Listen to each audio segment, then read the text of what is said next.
지금 가장 걱정되는 건 대구의 의료 상황입니다.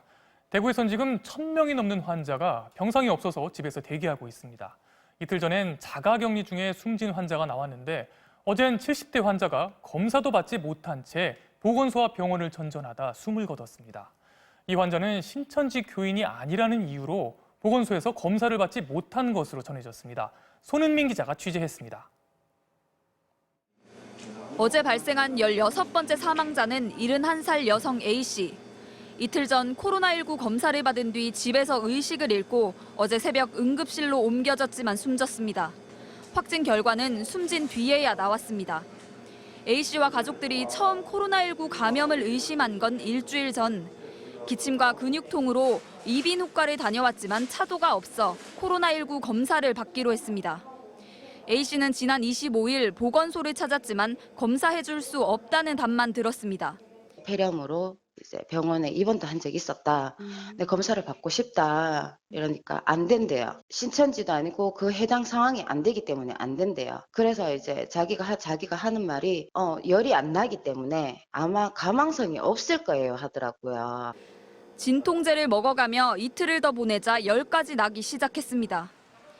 A씨는 다시 보건소로 갔지만 이번에도 대기자가 많아 검사해줄 수 없다며 해열제를 먹든가 아니면 대구 의료원으로 가라는 말을 들었습니다. A씨는 간신히 대구 의료원 선별진료소를 찾아간 끝에야 검사를 받을 수 있었습니다. 의심 증상이 나타난 지 닷새 만입니다. 병원에서 PET-CT를 찍은 결과 폐렴 증상까지 나왔지만 병원 측은 A씨를 집으로 돌려보냈고 A씨는 다음 날 숨졌습니다. 유족들은 초기에 검사를 받았더라면 그리고 입원을 했더라면 사망까지 이르지는 않았을 거라며 분노했습니다.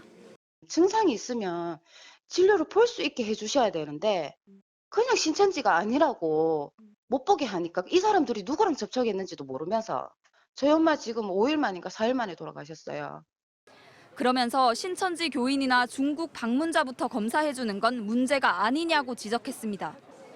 논란이 일자 대구시는 폐렴 같은 증상이 있는 경우엔 검사 시간을 줄이는 방안을 찾겠다고 밝혔습니다.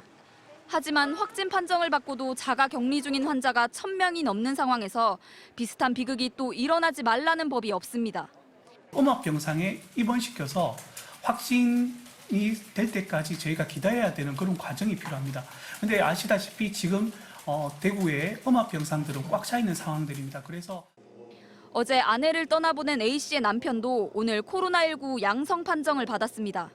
이 남편은 지난해 폐암 투병을 했던 기저질환자지만 병상이 없어 아내처럼 자가 격리 중입니다. MBC 뉴스 손은민입니다.